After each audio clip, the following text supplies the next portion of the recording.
अगर आप नए हैं तो हमारा चैनल सब्सक्राइब करें और बेल आइकन को प्रेस करें ताकि आपको हमारे आने वाले वीडियोस के नोटिफिकेशन सबसे पहले मिले। नमस्कार मेरे हरियाणा के मित्रों, भाइयों, बहनों, आपसे फिर एक बार मिलने का, बातचीत करने का अवसर मिल रहा है।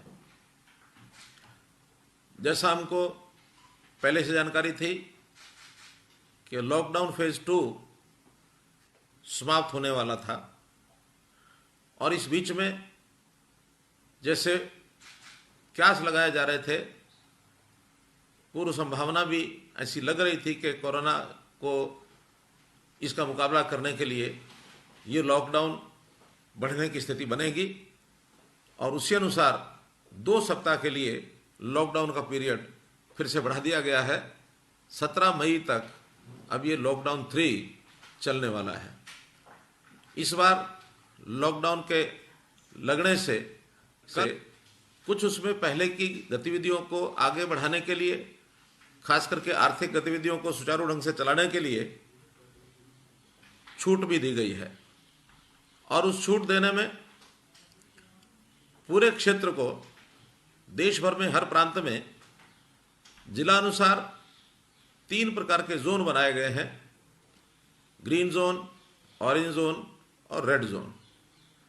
इन तीनों क्षेत्रों में कुछ दिशा निर्देश दिए गए हैं जिसके अनुसार वहाँ की सब गतिविधियाँ ये चालू होंगी।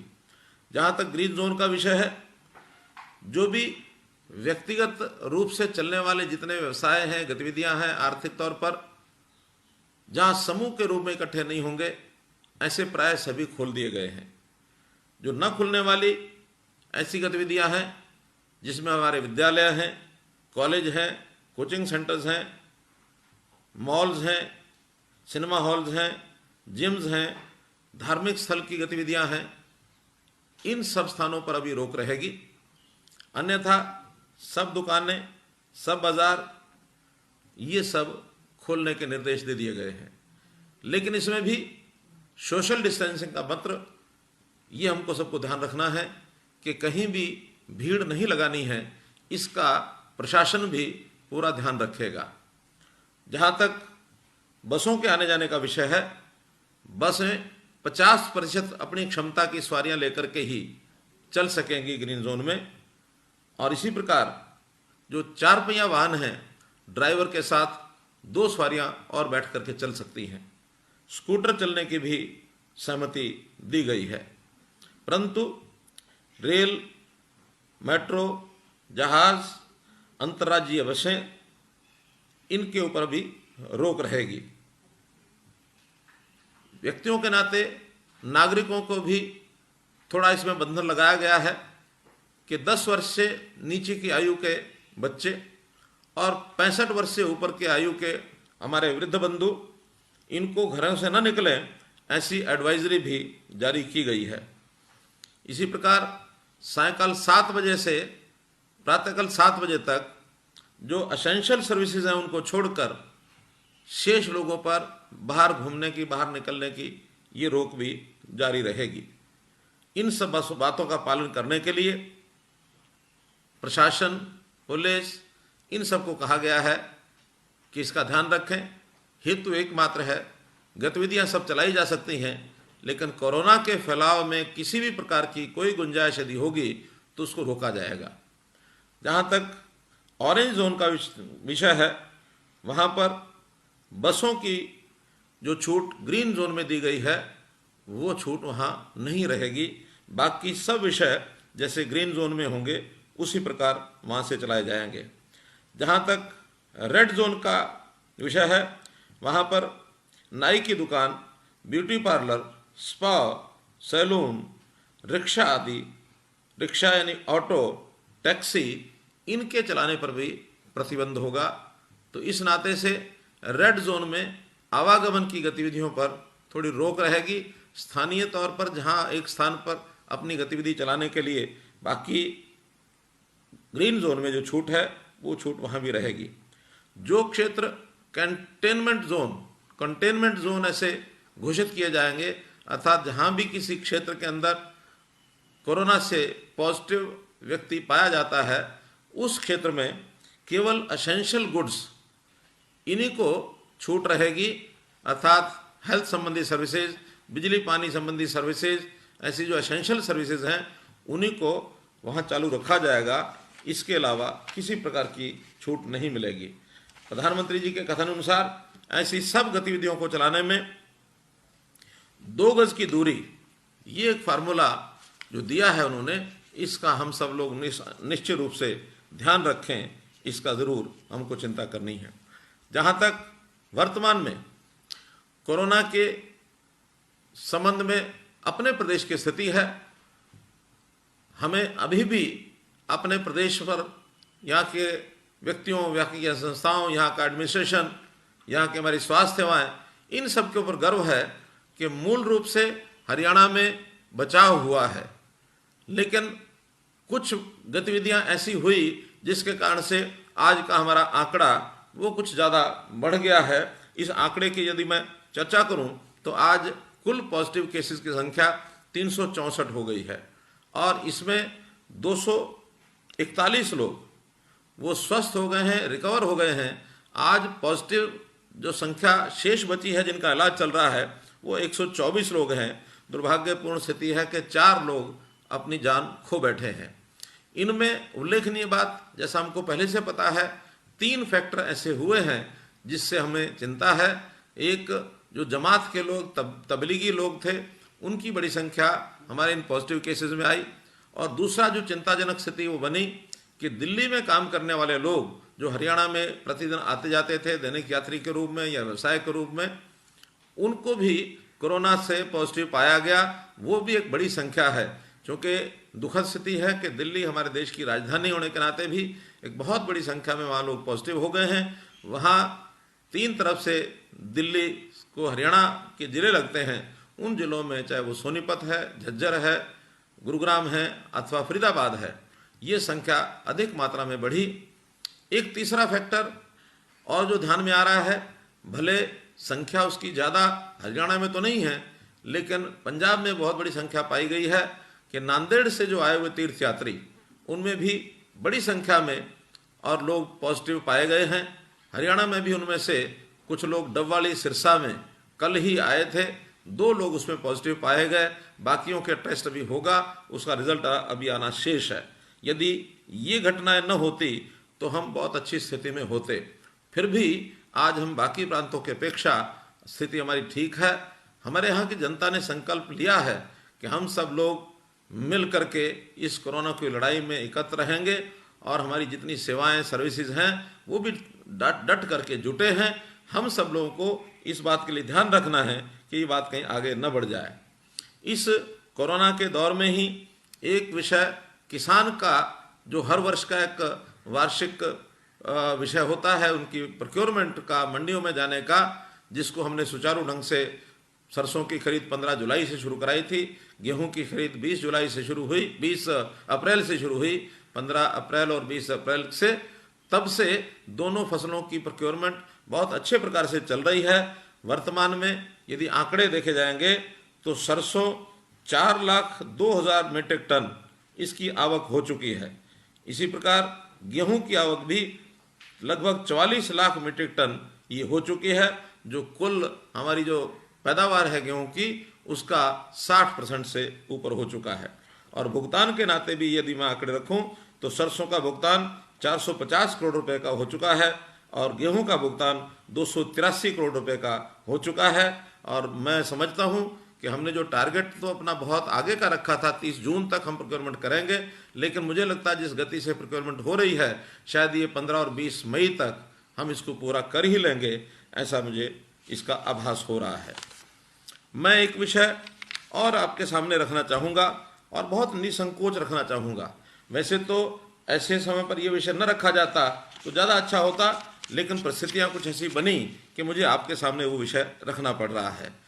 अभी पिछले दिनों में जैसे हम देखते हैं कि कोरोना के समय में हमारी आर्थिक स्थिति प्रदेश की वो कोई बहुत अच्छी नहीं रही है। बहुत से हमारे जितने राजस्व की प्राप्तियां थी वो प्राय बंद हो गई थी, बंद हो गई हैं, वो नहीं, अभी भी कोई शुरू नहीं हुई है, चाहे उसमें जीएसटी है, वैट है, उसके अंदर स्टाम्प ड्यूटी है, एक्साइज है, जितने भी स्रोत हैं वो पिछले महीने में लगभग यानी बहुत कम परसेंटेज उसका आता रहा और हम इन 2 महीनों के अंदर 12,000 करोड़ रुपए के एक प्रकार से दबाव में आए हैं।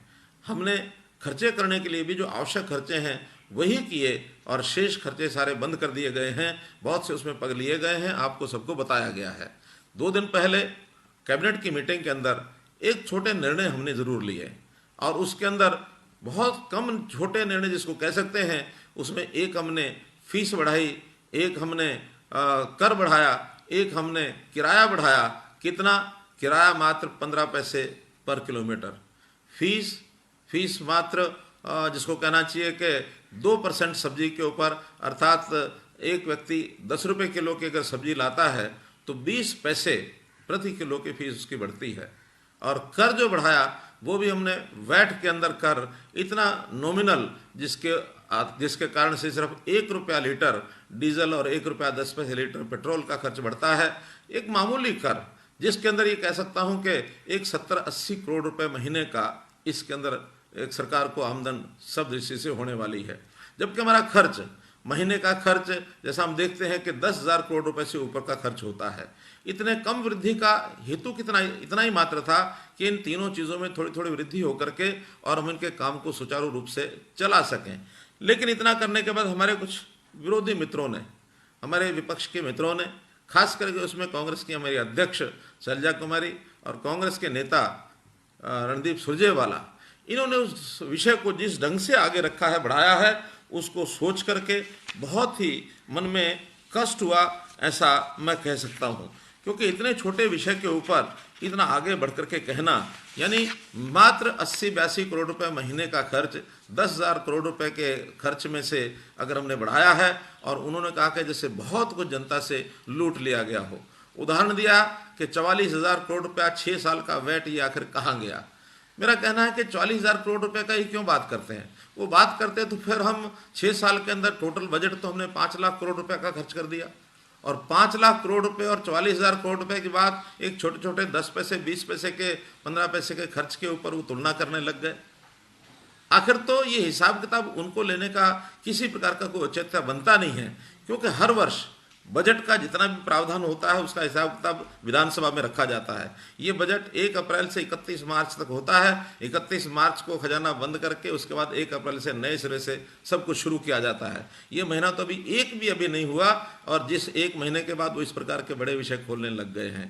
क्योंकि इस छोटे विषय को लेकर के मुझे ऐसा लगता है कि जैसे उनका कहना तो ये है कि कोरोना के समय में जले पर नमक छिड़क रहे हैं, लेकिन जलन किसको हो रही है ये अगर मैं स्पष्ट रूप से कहूं तो इस समय कोरोना के समय के अंदर जिस प्रकार से हम लोगों ने चीज़ों को संभाला है, जनता जिस प्रकार से इन सारी बातों से संतुष्ट है और सारे देश भर में हरियाणा की गतिविधियों को लेकर के सब लोग संतुष्टि व्यक्त कर रहे हैं। सब लोग कह रहे हैं कि हरियाणा ने बहुत अच्छे तरीके से इसको संभाला है, कहीं ऐसा तो नहीं ये सब बातें सुन करके हमारे मित्रों को ही जलन हो रही हो, यही जल रहे हों और इनको जलन हो रही है और इनके जलन पर अगर ये समझते हो कि इनके जलन पर नमक छिड़क दिया गया है तो ये कोई बहुत अच्छी बात नहीं है। कृपया संतुष्टि व्यक्त करें। और ये समय ऐसा है, ये समय जो संकट के समय, एक आपत्ति के समय, इन छोटी बातों पर राजनीति करने की आवश्यकता नहीं है। ये समय होता है हम सबको मिल करके इकट्ठे होकर के आगे बढ़ना है। अभी हमने एक अपेक्स ग्रुप की अपनी मीटिंग की, उससे पहले ऑल पार्टी मीटिंग में भी जो नेता थे सब लोगों ने एक विश्वास दिलाया था, क्या कि हम लोग सरकार के साथ खड़े हैं। सरकार को सुझाव सब के मिलते ही हैं, सबके सुझाव लिए जाते हैं, लेकिन उस सुझाव के बाद सब लोगों का एक ही विषय रहता था कि मुख्यमंत्री साहब आप जो करेंगे, सरकार जो करेगी, हम साथ खड़े हैं। ये संकट का समय है, इस समय आप जो भी कुछ करना चाहें हम आपके साथ खड़े हैं। लेकिन कभी भी किसी ने कंडीशनल सपोर्ट नहीं की थी कि आप ये करेंगे तो हम साथ खड़े हैं, ये नहीं करेंगे तो साथ नहीं खड़े हैं। अभी ये बहुत कुछ हुआ नहीं है। आगे हम अपेक्षा तो करते हैं, आशा करते हैं कि कोरोना से हमें मुक्ति मिल जाए, लेकिन मानो यदि कोरोना की लड़ाई लंबी चली तो हमको निर्णय बहुत कठोर भी लेने पड़ सकते हैं। और कठोर निर्णय लेने में जनहित में निर्णय लेते हैं, क्योंकि हमारे पास जो कुछ है हम ट्रस्टी के रूप में जनता का सब सामान दिया हुआ वो संभाल रहे हैं। आज भी जो कुछ प्राप्त करेंगे वो जनता के लिए ही खर्च करेंगे, जनता से लेंगे तो जनता पर खर्च करेंगे। और इसमें हम लोगों ने जनता पर किया भी है खर्च। अगर पिछले महीने का मैं हिसाब आपको बताऊं तो हम लोगों ने जिस दिन ये टैक्स लगाए थे उसी दिन एमएसएमई अर्थात लघु उद्योग, उनके कर्मचारियों को, उनके मजदूरों को ठीक से तनख्वाह मिल जाए, उनके काम ठीक से शुरू हो जाए। हमने प्रति वर्कर 20,000 रुपये की 20,000 रुपये का लोन बैंक से वो अगर लेते हैं तो उसका 6 महीने का ब्याज ये सरकार देगी, जो लगभग 250 करोड़ रुपया बनता है। अर्थात 250 करोड़ रुपये की छूट तो उसी दिन हमने दी। हमने बिजली में फिक्स चार्जेस 25% तुरंत छोड़े और 75% चार्जेस को आगे के लिए डेफर कर दिया कि इसको दिसंबर तक भुगतान किया जा सकता है। आखिर हमने गरीब व्यक्ति, मजदूर व्यक्ति, उसके राशन की व्यवस्था, केंद्र सरकार ने भी राशन डबल किया, लेकिन जिन लोगों के पास राशन कार्ड नहीं थे ऐसे लाखों लोगों को भी 30 जून तक के राशन देने की कमिटमेंट हमने की, उनको राशन दे रहे हैं। हम लोगों ने इसी के साथ जो धनराशि, पैसा जिनको चाहिए 1,000 रुपये प्रति सप्ताह, ऐसे 4,000 रुपये, 5,000 रुपये, लगभग 15 लाख लोगों को हम इस पिछले महीने में दे चुके हैं। आखिर इसके ऊपर भी कोई 500 करोड़ रुपए का हमारा खर्च हुआ है।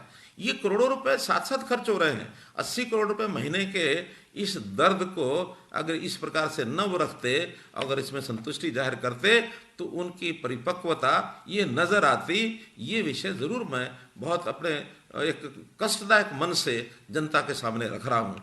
और मैं ऐसे लोगों के सामने ये भी प्रश्न करना चाहता हूँ कि इन चीज़ों का हिसाब मांगते हुए, जब हिसाब मांगते हैं तो मैं हिसाब की एक ही बात पूछता हूँ कि आखिर ये पैसा कहाँ जाता है। हमने तो अपनी सैलरी भी एक महीने की कम कर दी, 30% सैलरी अगले साल भर के लिए ये कम कर दी, 51 करोड़ रुपया DQ ये छोड़ दिया गया, पेंशनर्स ने पेंशन दी, लेकिन मालूम नहीं रणदीप सुरजेवाला जी, आज आप 1,68,000 रुपये पेंशन ले रहे हैं और 1,68,000 रुपये पेंशन आप ले रहे हैं।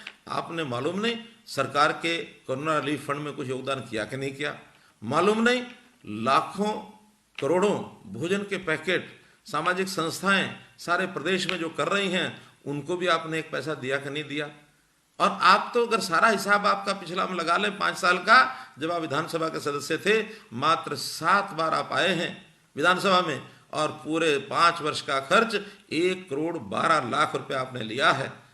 ये पैसा अगर आप हिसाब लेंगे तो मैं पहला हिसाब का मुद्दा, पहला जो पॉइंट है इसी को रखूंगा कि 7 बार विधानसभा में आने के बाद 1,12,00,000 रुपये आप ले गए और आप कहते हैं कि हमको ये हिसाब चाहिए। हिसाब अगर शुरू करेंगे तो बहुत जगह से शुरू किया जा सकता है। आप हमको सरकार में आने से पहले जो आप लोगों ने एक सुप्रीम कोर्ट में एफिडेविट दिया क्या कि हम जो गेस्ट टीचर्स हैं, ये जो अतिथि अध्यापक हैं, इनको एक दिन नहीं रखेंगे, हमने उनको भी रखते हुए और उन अध्यापकों का 4,000 करोड़ रुपया हमने उनका दिया है। आखिर कोई एहसान तो उन पर नहीं किया, लेकिन आपकी की हुई गलतियों का भुगतान ये हमको करना पड़ रहा है। इसलिए मित्रों, ये हिसाब किताब मांगेंगे तो आपको बहुत हिसाब सोच करके रखना पड़ेगा। तो हम लोग इसको नहीं चाहेंगे, इन चीज़ों को आगे बढ़ाएं। आप ज़रूर इसका ध्यान रखें। मैं एक विषय पर और ध्यान कराना चाहता हूँ सब लोगों का कि अभी हमारे प्रदेश के बहुत से प्रवासी मजदूर, अप्रवासी मजदूर जो यहाँ काम कर रहे हैं, पिछले दिनों में उनके काम छूट गए। हम लोगों ने आग्रह किया उद्योग को, औद्योगिक इकाइयों ने उनकी 1 महीने की 2 महीने की सैलरी उनको देते रहे, लेकिन अब उद्योग शुरू हो गए हैं। उद्योगों को सबको खोल दिया गया है, जितने बचे हैं वो भी कल से खुल जाएंगे। तो मैं सबसे पहले तो ऐसे जो हमारे मजदूर भाई हैं उनसे अपील करता हूं कि हमारा रोजगार स्थिर रोजगार है, इसको छोड़कर हम अपने घरों को वापस न लौटें। हो सकता है आपको 1-2 वर्ष घर गए हुए हो गए होंगे, घर की याद सताती होगी, परिवार का दबाव पड़ता होगा, लेकिन ऐसे संकट के समय आपको यहीं कोई तकलीफ कठिनाई नहीं आने देंगे। आपका रोजगार भी सुरक्षित रहे, आपको आमदनी भी पूरी हो जाए। यदि घर जाने की आवश्यकता हो तो कुछ समय बाद भी जाया जा सकता है। फिर भी जिन लोगों की कोई कठिनाई है या यहाँ जो यात्री घूमने के लिए आए थे, चाहे वो तीर्थ यात्री हों चाहे वो पर्यटक हों, उन लोगों को यदि वापस जाने में कठिनाई आ रही होगी, उनके सबके नाम नंबर लेकर हम उनको वापस भेजने की समुचित व्यवस्था करेंगे। और बाहर के प्रदेशों में भी अगर हमारे हरियाणा के लोग गए हैं उनको भी सुरक्षित हम लेकर के आएंगे। इनकी जानकारियां, सूचनाएं आप सब लोग अपने अपने जिलाधीश, अपने अपने उपायुक्त महोदय, उनको सबको आप पहुंचा दें। इनकी सबकी व्यवस्था करेंगे, इसमें किसी प्रकार की कठिनाई नहीं आने देंगे। अब अंत में मैं अपील एक आपको करना चाहता हूं कि इस समय पिछले दिनों में चिकित्सा की दृष्टि से भी एक कठिन दौर निकला है, क्योंकि बहुत से डॉक्टर्स, बहुत से हॉस्पिटल्स कोविड स्पेशल जो हॉस्पिटल्स हैं या कोविड की चिकित्सा के नाते ड्यूटी पर लगाए गए हैं। सामान्य जो रोगी हैं उनकी चाहे ओपीडी है, चाहे उनके रोगों की चिकित्सा है, उसमें कुछ कठिनाई आई है। और कई जगह पर हमको ध्यान में आया है कि खून के जो ब्लड बैंक हैं उनमें कमी आई है।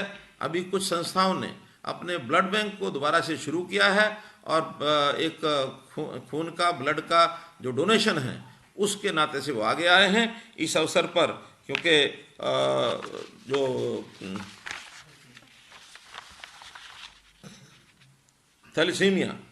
थैलेसीमिया बीमारी से भी बहुत लोग, जो बच्चे यानी हमारे जो ग्रस्त हैं, वो बच्चे हमारे प्रदेश में ऐसे हैं जिनके जीवन को चलाने के लिए रक्त की आवश्यकता है। तो मैं आपको अपील करता हूं कि ऐसी संस्थाओं के माध्यम से आप रक्तदान अवश्य करें ताकि इन बच्चों की ज़िंदगी को भी बचाया जा सके।